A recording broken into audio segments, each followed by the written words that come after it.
بسم اللہ الرحمن الرحیم۔ شروع اللہ کے نام سے جو بڑا مہربان اور نہایت رحم والا ہے۔ ناظرین، آج کے ایپیسوڈ میں ہم فتح مکہ کے بارے میں بات کریں گے اور آج کی ویڈیو بہت ہی انٹرسٹنگ ہونے والی ہے۔ اس ویڈیو میں حضرت آمین نے کچھ وقفہ کے بعد پھر فرمایا، جب رسول صلی اللہ علیہ وآلہ وسلم کا قاصد قریش مکہ کے پاس پہنچا تو انہوں نے شہر کے تمام سرکردہ لوگوں کو جمع کر کے مشورہ کیا۔ ان میں ابو سفیان بن حرب، اکرمہ بن ابو جہل، صفوان بن امیہ زیادہ معزز تھے۔ اکرمہ نے کہا، تم مدینہ گئے تھے، تم نے مسلمانوں کی کیا کیفیت دیکھی؟ ابو سفیان نے جواب دیا، مسلمان کی تعداد بڑھ گئی ہے، ان میں زبردست اتفاق ہے، وہ محمد صلی اللہ علیہ وآلہ وسلم کی بہت زیادہ اطاعت کرتے ہیں۔ صفوان نے کہا، کیا ان میں اتنی قوت ہے کہ وہ مکہ پر حملہ آور ہو سکیں؟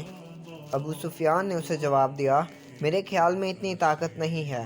اکرمہ نے کہا، یہاں مسلمانوں کے بہت سے رشتہ دار ہیں، وہ اپنے قریبی رشتہ داروں عزیزوں سے لڑنے کے لیے ہرگز نہ آئیں گے۔ صفوان نے کہا، ہم بنو بکر کا ساتھ نہیں چھوڑ سکتے۔ ابو سفیان نے کہا، اہل خزاعہ سے معافی مانگنا ہماری انتہائی توہین اور رسوائی ہے۔ اکرمہ نے کہا، تب ہمیں اعلان کر دینا چاہیے کہ حدیبیہ کا معاہدہ ٹوٹ گیا۔ ابو سفیان نے کہا، یہی اعلان کرنا پڑے گا۔ ایک مشرک نے کہا، میرا خیال ہے کہ مسلمان مکہ پر چڑھ دوڑیں گے اور اسے فتح کر لیں گے۔ اکرمہ نے کہا، یہ بزدلانہ خیال ہے۔ بحث کے بعد یہی قرار پایا کہ حضور صلی اللہ علیہ وآلہ وسلم کو جواب دے دیا جائے کہ حدیبیہ کا معاہدہ ٹوٹ گیا۔ اسلامی قاصد کو یہی جواب دے دیا گیا۔ اس نے لوٹ کر حضور صلی اللہ علیہ وآلہ وسلم کی خدمت اقدس میں قریش مکہ کا جواب عرض کر دیا۔ چونکہ جنگی تیاریاں مکمل ہو چکی تھیں، اس لیے رسول صلی اللہ علیہ وآلہ وسلم نے 10 رمضان المبارک 8 ہجری کو 10,000 مجاہدین اسلام کے ساتھ مدینہ سے مکہ کی طرف کوچ کیا۔ اس وقت تک مسلمانوں کا اتنا عظیم الشان لشکر کسی مہم پر نہیں گیا تھا۔ نہایت شان اور رعب ظاہر ہو رہا تھا۔ حضرت خالد ہر اول دستہ میں 1000 سواروں کے ساتھ تھے۔ یہ لشکر جس سے رسہ سے گزرا، مشرکوں میں تہلکہ ڈالتا چلا گیا۔ جب یہ فوج الہی مقام حجفہ میں پہنچی تو اسے حضور صلی اللہ علیہ وآلہ وسلم کے چچا حضرت عباس رضی اللہ تعالیٰ عنہما سمیت اپنے اہل و عیال آتے ہوئے ملے۔ وہ اس وقت تک مسلمان نہیں ہوئے تھے، اب اسلام لانے کے لیے مکہ سے مدینہ چاہ رہے تھے۔ یوں ہی انہوں نے ایک عظیم الشان لشکر کو دیکھا، حیران رہ گئے۔ وہ رسول صلی اللہ علیہ وآلہ وسلم کی خدمت اقدس میں حاضر ہوئے اور مسلمان ہو گئے۔ انہوں نے اپنے اہل و عیال کو مدینہ بھیج دیا اور خود جہاد کی کثرت سے لشکر اسلام کے ساتھ مکہ کی طرف چلے گئے۔ فوج الہی نہایت خاموشی اور احتیاط سے سفر کرتے ہوئے وادی امر زعفران میں پہنچی۔ یہ مقام مکہ معظمہ سے صرف 4 کوس کے فاصلے پر تھا۔ جب مشرکین مکہ کو اسلامی لشکر کے اچانک اور بھاری تعداد میں آنے کی اطلاع ہوئی تو وہ نہایت اور حد درجہ پریشان ہوئے۔ ان میں کھلبلی پیدا ہو گئی۔ انہوں نے ابو سفیان کو اسلامی لشکر کی صحیح خبر لانے کے لیے بھیجا۔ ابو سفیان رات کے وقت چند جوان مردوں کو ساتھ لے کر تحقیق حال کے لیے چلا۔ کچھ رات گئے وادی امر زعفران میں پہنچا۔ اس وقت تمام اسلامی لشکر میں آگ اس کثرت سے روشن تھی کہ تمام صحرا و وادی آتش بن رہا تھا۔ اس روشنی میں جب ابو سفیان نے اسلامی لشکر کی کثرت دیکھی تو اس پر اور اس کے ساتھیوں پر ہیبت چھا گئی۔ اس نے بے ساختہ کہا، ہمارا خدا خدا نہیں ہے، محمد صلی اللہ علیہ وآلہ وسلم کا خدا بے شک خدا ہے۔ حضرت عباس رسول صلی اللہ علیہ وآلہ وسلم کو یہ نظر آ رہا تھا کہ جب اسلامی لشکر اسلام کی طرح مکہ معظمہ میں داخل ہوگا تو قریش مکہ کو خس و خشاک کی طرح بھا لے جائے گا۔ وہ اس خیال سے مکہ کی طرف چلے کہ کوئی آدمی مل جائے تو اہل مکہ کو یہ پیغام بھی بھیج دیں کہ زندگی اور امن چاہتے ہو یا تو مسلمان ہو جاؤ یا جزیہ کی ادائیگی پر رسول صلی اللہ علیہ وآلہ وسلم کی مصالحت کر لو۔ اتفاق سے انہیں ابو سفیان مل گیا۔ انہوں نے فرمایا، تم نے معاہدہ حدیبیہ کو توڑ کر اپنی تباہی کو دعوت دی ہے، فوراً واپس مکہ میں جاؤ اور قریش سے کہو کہ یا تو مسلمان ہو جائے یا ادائیگی جزیہ پر صلح کرے۔ ابو سفیان نے کہا، ایک تو ہمیں تیاری کا موقع نہ مل سکا، دوسرے یہ میرے خواب و خیال میں بھی نہ تھا کہ محمد صلی اللہ علیہ وسلم اتنا کثیر لشکر لا سکیں گے۔ اب امن و سلامتی دشوار ہے، کیا تم مجھے امان دے سکتے ہو؟ یہ بات تمام عرب کو معلوم ہوئی تھی کہ جس کسی کو کوئی مسلمان امان دے دیتا تھا تو وہ تمام مسلمانوں کی طرف سے ہوتی تھی۔ حضرت عباس رضی اللہ تعالیٰ عنہ نے فرمایا، افسوس، مجھے امان دینے کا حق نہیں ہے، البتہ تم میرے ساتھ حضور صلی اللہ علیہ وآلہ وسلم کی خدمت اقدس میں چلو، یقین ہے کہ انہیں تم پر رحم آ جائے اور وہ تمہیں امان دے دیں۔ ابو سفیان نے اپنی ساتھیوں کو مکہ لٹا دیا اور خود حضرت عباس رضی اللہ تعالیٰ عنہ کے ساتھ چلا۔ جوں جوں وہ بڑھتا اور لشکر اسلام کو دیکھتا جاتا تھا، اس کے حواس گم ہوتے جاتے تھے۔ اتفاق سے اس روز پہرے پر حضرت عمر رضی اللہ تعالیٰ عنہ کی تعیناتی تھی۔ ایک فوجی دستہ کے ساتھ لشکر اسلام کے گرد گھوم رہے تھے۔ انہوں نے ابو سفیان کو دیکھ لیا، بڑھ کر اس کے پاس آئے اور فرمایا، او سفیک کافر، آخر تم مسلمانوں کے پنجے میں پھنس گیا نا؟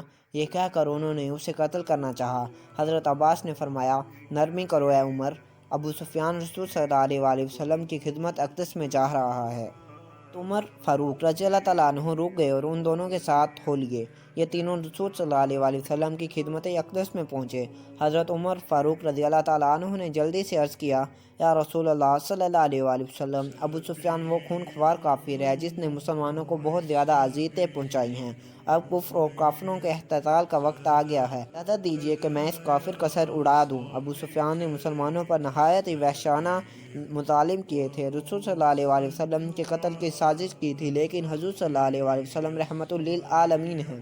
آپ صلی اللہ علیہ وسلم نے ارشاد فرمایا، اے عمر رضی اللہ تعالیٰ عنہ ٹھہرو۔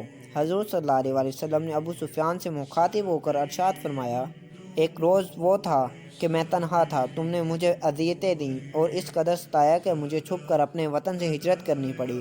آج میرے ساتھ فوج الہی ہے، کیا تمہیں اب بھی یقین نہیں آیا کہ سوائے اللہ تعالیٰ کے کوئی معبود نہیں ہے؟ سفیان نے کہا، یقین آ گیا ہے، اگر ہمارے خدا ہوتے تو آج ضرور ہمارے کام آتے۔ حضور صلی اللہ علیہ وسلم نور مجسم نے ارشاد فرمایا، کیا تمہیں اس میں شبہ ہے کہ میں اللہ تعالیٰ کا پیغمبر ہوں؟ ابو سفیان نے کہا، یہ بات تو بنائے نزاع ہے۔ حضور صلی اللہ علیہ وسلم نے ارشاد فرمایا، اب تم کیا چاہتے ہو؟ ابو سفیان نے کہا، مجھے غور کرنے کے لیے ایک رات کی مہلت دی جائے۔ حضور صلی اللہ علیہ وسلم نے ارشاد فرمایا، منظور ہے۔ صلی اللہ علیہ وسلم نے ابو سفیان کو حضرت عباس ہی کے سپرد کر دیا۔ حضرت عمر بھی چلے گئے۔ صبح ہوتے ہی ابو سفیان نے دربار رسالت آپ صلی اللہ علیہ وسلم میں آ کر اسلام قبول کر لیا۔ حضرت ابو سفیان رضی اللہ تعالیٰ عنہ نے حضور صلی اللہ علیہ وسلم سے عرض کیا، یا رسول اللہ صلی اللہ علیہ وسلم، آپ خوب واقف ہیں کہ میں اپنی قوم کا سردار اور ذی جا شخص ہوں۔ آج میرے رتبے کا مطابق مجھے کوئی اعزاز دیجیے۔ حضور صلی اللہ علیہ وسلم نے ارشاد فرمایا، تم کیا چاہتے ہو؟ ابو سفیان نے کہا، میں یہ چاہتا ہوں کہ جو شخص میرے گھر میں پناہ لے لے اس کو امان دی جائے۔ حضور صلی اللہ علیہ وسلم نے ارشاد فرمایا، منظور ہے، تم پہاڑ پر چڑھ کر فوج الہی کی پرجلال روانگی کا نظارہ دیکھو۔ ابو سفیان اور حضرت عباس پہاڑ پر چڑھ گئے۔ لشکر اسلام نے کوچ کیا۔ ایسا معلوم ہوتا تھا کہ جیسے بحر ذخار میں تلاطم آ گیا۔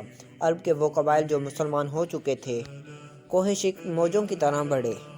سب سے آگے حضرت خالد تھے، ان کے ساتھ 1000 سوار تھے جن کے ہتھیار دھوپ میں جگمگا رہے تھے۔ وہ اور ان کے ساتھی اللہ اکبر کے فلک شکاف نعرے لگاتے ہوئے بڑھے۔ ان کے پیچھے قبیلہ جہینہ کے جوشیلے لوگ جو سب ہتھیار بند تھے شان کے ساتھ بڑھے۔ پھر مزاحم اور ان کے پیچھے سلیم کے قبائل نعرے لگاتے چلے۔ ان کے بعد انصاری لشکر اس شان سے آیا کہ دیکھنے والے دہل گئے۔ ابو سفیان کے دل پر خاص اثر ہوا، وہ مرعوب ہو گئے۔ انصار کے علم برادر سعد بن عبادہ رضی اللہ تعالیٰ عنہ تھے۔ انہوں نے حضرت ابو سفیان رضی اللہ تعالیٰ عنہ کو دیکھ کر جوش میں آ کر فرمایا، آج گمسان کی لڑائی کا دن ہے، آج کعبہ حلال کر دیا جائے گا۔ کسی نے اسی وقت حضور صلی اللہ علیہ وسلم تک بھی ان الفاظ کو پہنچایا۔ حضور صلی اللہ علیہ وسلم نے ارشاد فرمایا، سعد رضی اللہ تعالیٰ عنہ نے غلط کہا، آج حرمت کعبہ کا دن ہے۔ حضور صلی اللہ علیہ وسلم نے اسی وقت حکم فرمایا کہ سعد سے علم لے کر ان کے بیٹے کو دے دو۔ اس حکم کی تعمیل کی گئی۔ سعد رضی اللہ تعالیٰ عنہ ڈرے کہ شاید رسول صلی اللہ علیہ وسلم خفا ہو گئے، چونکہ حضور صلی اللہ علیہ وسلم کی خفگی کو اللہ تعالیٰ کی خفگی خیال کرتے تھے۔ اس لیے حضرت سعد دوڑ کر رسول صلی اللہ علیہ وسلم کی خدمت مبارک میں آئے اور عرض کیا، میرے ماں باپ آپ صلی اللہ علیہ وسلم پر فدا ہوں، کیا آپ صلی اللہ علیہ وسلم نے مجھ پر خفا ہو گئے؟ رسول صلی اللہ علیہ وسلم نے ارشاد فرمایا، میں خفا نہیں ہوں، بلکہ میں یہ نہیں چاہتا کہ مکہ میں خون ریزی ہو۔ مجھے اندیشہ ہوا کہیں جوش میں آ کر تم خون ریزی شروع نہ کر دو۔ حضرت سعد رضی اللہ تعالیٰ عنہ کو اطمینان ہو گیا، وہ اپنے بیٹے کے زیر علم چلے گئے۔ جب لشکر مکہ کے سامنے پہنچا تو حضور صلی اللہ علیہ وسلم نے تمام لشکر میں کئی اعلان کر دیے، جو یہ تھے کہ بلا وجہ خون ریزی نہ کی جائے، اپنی طرف سے جنگ کی ابتدا نہ کی جائے، جو شخص خانہ کعبہ میں پناہ لے، یا جو شخص ابو سفیان کے گھر میں پناہ لے، یا جو شخص اپنے گھر کا دروازہ بند کر کے بیٹھا رہے، اور جو شخص بغیر ہتھیار لگائے ملے،